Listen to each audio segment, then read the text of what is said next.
What's going on, YouTube? People One Food here, back again with another video. Um, as you can see, we're getting closer and closer to the big reveal, which I will be doing on the 24th. And so far, it's been a fun countdown. Like I said, just posting videos. Decided to take a day off yesterday, just trying to come up with a more creative way to do this. But I thought going the simple way has been working so far for me. Right now, it's still pretty hot here in LA, so I apologize if I look a little flushed or sweaty. It's just been so piping hot in here. But I wanted to take this time to talk about the person who a lot of people are going to be celebrating tomorrow, in the life of Kobe Bryant. And you don't need me to tell you about his history. How there's tons of videos you can watch on this platform. That probably better than this one, but I just wanted to tell you my perspective on it, what he meant to me, what I believe he meant to the city, what he meant to a lot of things. Obviously, growing up here in LA, the Lakers are everything, the Dodgers are everything, but especially during the 2000s era when I was young, Shaq and Kobe, that duo was the talk of the town. They dominated every sport highlight, damn near every news highlight too, and they were it. They were the darlings of sports, much less the NBA. They were arguably the darling of sports, and they won. They won. Having Phil Jackson as head coach, and it was all good. Until down the road it wasn't. And around the time when I started to take sports very seriously was about the time that the super team was formed, with Karl Malone and Gary Payton joined the team, and they made it to the finals and lost to the Detroit Pistons in 5 games. And obviously Shaq gets traded. Now it's his team. And then that's kind of when I took sports more seriously. I started to get into basketball a lot. And obviously being in LA, the Lakers being a big deal, naturally I became a fan. And yeah, and then Kobe was the man at first, but people didn't really take a liking to him, obviously, because people were still in love with Shaq. But eventually, we grew on him, and hopefully we grew on us. And yeah, he just started to display his skills like crazy once this was his team, just starting scoring, getting buckets like nothing. He just wanted to prove a point every night that he was the best player in the league, and he always proved it. Whether it be his scoring, his defense, he was able to do everything so good. A complete player, a much more complete player than people give him credit for. And the one moment that really made me a fan, I still remember that 81-point game. Like I said, it was a Sunday night. I was in my home, nothing to do but watch the game, and the Lakers were losing bad.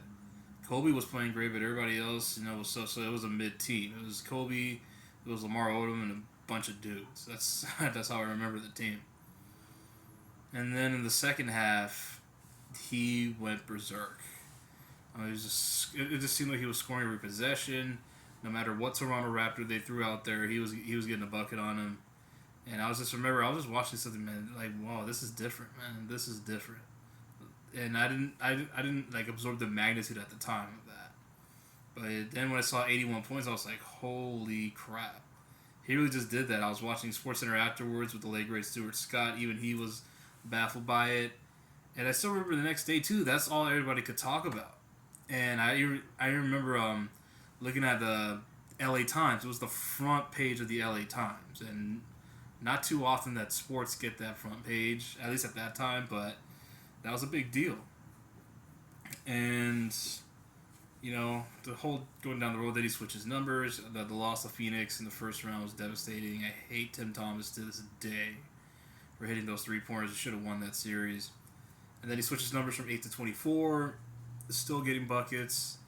I still remember that 4 straight games with 50 plus. That was just crazy. I do want to share this tidbit though. I remember that game winner he hit against Phoenix in Game 4. My memory's a little fuzzy, but I remember my parents, I want to say, were arguing about something. My brother was just doing whatever, and I was just mainly focused on the game.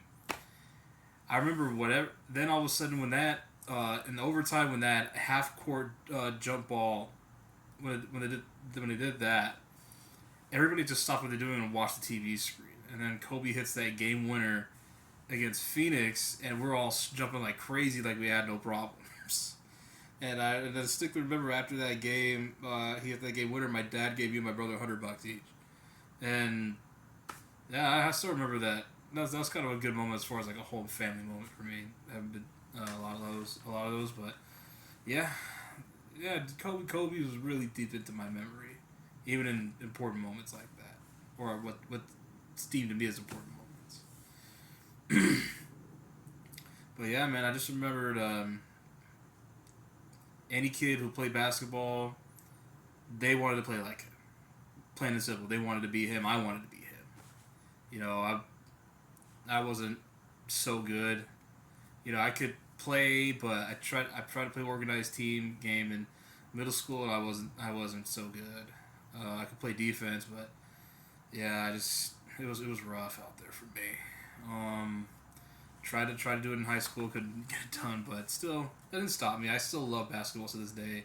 It still is my favorite sport, no matter what. If I had to pick one sport to watch forever, couldn't watch any other, it would still be basketball. Um, but yeah, uh, Kobe was the man, plain and simple. And then when I got into high school, uh, yeah, same thing, man. Kobe was the dude, and he just left an impact on a lot of people, man. A lot of youngsters, at least at the time, youngsters like me. And yeah, I just remember going to the park every day, walking to the park every day, just to work on my jump shot. Wanted to shoot like him, wanted to dribble the ball like him, wanted to post up like him, do footwork like him. Um, yeah, that's what I wanted to be. Like any, you could ask. I'm pretty sure a lot of kids during that time, they could have been anybody in the world. Anybody in the world who would it have been, they would have chosen Kobe Bryant. They wanted to be him. And then yeah, he won 2 titles without Shaq. In 2009 against Orlando, 2010 against Boston. I still remember some of you guys who chose Boston over LA in that series, and I was pretty happy about that game. I remember watching that at home, just celebrating. I think I celebrated with my next door neighbors. I could be wrong, but yeah, that was a hype night. And then all of a sudden, as the years went by, and then when Kobe tore his Achilles, that was really devastating. And then I remember when he announced his retirement, I was sad, and that was a sad moment because I just wanted him. I guess selfishly as a fan, I just wanted him to play forever. And then during his retirement game, I remember I was at a class in college. I was in a math class, and yeah, that's one of the first times I was like, Jesus Christ, I don't even care about this class. I just want to get to this game. I want this class to be done. I remember I had to park my car like I think a couple blocks down from the campus, so as soon as class ended, I jetted and had to run. I ran nonstop to my car, and I was just so gassed, and I had to speed on the streets. You know, not to incriminate myself, but at the speed on the streets just so I could make it home in time, and I missed about the majority of the first quarter. But yeah, but luckily I was able to watch the rest of the game, and Kobe did his thing in his last game. It was a great thing, and like I said, just killed it, scored 60, and walked away.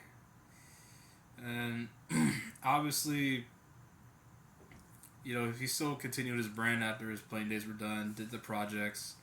Obviously, Dirt Basketball, which he won an Academy Award for, was really great.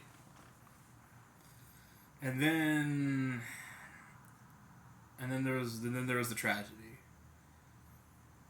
A lot of things I can't really remember per se or too vividly.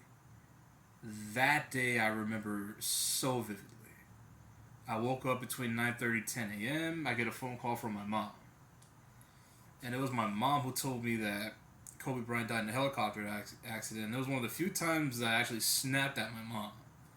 I remember telling her, like, that's not funny. Don't tell me that shit. That is not funny. It's not a funny joke. And she was like, no, it's not a joke. he really died. So I'm just scrambling the TV, looking through every news outlet, and nothing has been announced. And I'm messaging people. I'm like, what the hell is going on? And just nothing's been confirmed. Nothing. There's no like credible news outlet because I think the first outlet to report it was TMZ, and we all know what it is with TMZ out here. They'll just report anything. So their word's not gospel. And it wasn't until probably, I don't know, 30 minutes, an hour later, where they were conducting an investigation and they confirmed it. And that was such a devastating blow. I just remember I wore my jersey the whole day. Some homies came over to the house. I was getting calls. People were checking up on me. And yeah, that was a rough week. I just remember, I think it was like a couple days after the tragedy, I decided to take a drive around LA, around downtown specifically. And Los Angeles is just one of those cities where a lot of things are happening. It's one of the biggest major markets in the world. Never in my life have I ever heard the city so quiet. Like, in my room you could hear the cricket sound. That's how quiet it was in the city. Like, it was just so, like, the life had just been sucked out of the city when that happened. When him, Gigi, and all the families and the pilot lost their lives in that tragedy. I think I remember, and then I think a couple of days afterwards, it might have been on a Friday or a Saturday, and my homie and I caught an Uber to the Staples Center, what was now Crypto at the time, Staples Center. I still call it Staples Center. And seeing all these people there, leaving like jerseys, trinkets, balls, hats, in honor of Kobe and Gigi. Seeing a bunch of posters, sneakers. I remember writing, I think, a few things on the wall and on the pavement, and same with my homie. And yeah, that was a rough week for a lot of Lakers fans, a lot of Kobe fans. It's just one of those things where obviously everybody dies eventually. It's just you don't expect someone that big and that bigger than life to go that soon. Yeah, I still can't find a lot of words. But yeah, it was tough. But yeah, I think it's take me back to that place. But to move on from there, his legacy is cemented. He's one of the greatest to ever do it. People always want to do those debates, him and Jordan, him and LeBron, him and Curry, and I mean, I hear the debates a lot, whether it be on TV, whether it be from my friends, where it's just he's one of the greatest to ever do it. Plain and simple. It is the ranking is just a waste of time now. He's one of the greatest to ever do it. If you want me to rank him, he's in my top 5. Maybe not the best because I think I'll still give that to Jordan, and I give LeBron a close second, even though that's blasphemous. For most Kobe fans, I'm a big Kobe fan, but I'm not blind to the game of basketball. LeBron is a better all-around game. But as far as like watchability, bias, of course, yes, I'm gonna pick Kobe over everybody. That's just me. That's just how it is for me. And I just think, and then I remember, not too long afterwards, well, not too long ago, all these like legends and all these people disrespecting his legacy, and it's just a damn shame how even these are from his peers talking how they forget how great he was, and I just remember that it's just Jesus H. Christ, like we're really doing this, especially when he's not here to defend himself or to give his own take. So yeah, it was just a wild times. It was just wild times we're living in. But yeah, his legacy is that he's LA's favorite son. Even though he's not from LA, he was born in Philly, raised in Italy, and then back to Philly. But he is the favorite son of Los Angeles. He's done so much, on the court, and a lot of good things off the court too. But what I remember most is that he's my favorite athlete of all time. Probably my favorite person that I idolized the most out of everybody. And 10 years from now, 20 years, 30 years from now, he's still gonna be my favorite regardless. Like he's left that much of an impact on me. And yeah, it's just the man, the myth, the Black Mamba, Kobe Bryant. Yeah, and that's just my viewpoint of things. I don't know if I'm sorry if I just kept rambling on with this, but that's just kind of how I wanted to make this video, just to sum it up, I guess. But yeah, this jersey that I'm about to show is, really, really such an important piece for me. It is the crown jewel. It is the number one. It is like, I guess you could say, the first one to save in a burning building situation. That's the one that has to come with me. But yeah, once you see this reveal, man, it's gonna turn a lot of heads. It's gonna turn a lot of heads. So just be on the lookout for that one. So I just want to give a big shout out to all my subscribers, all my viewers, all of my fellow Jersey heads. Yeah, so just be on the lookout. Next video will be the unveil. Gonna take some time to, I want to do this right. I want to do this unveil right. But yeah, so just be on the lookout. Kobe One Fu and I'm out. Mamba out.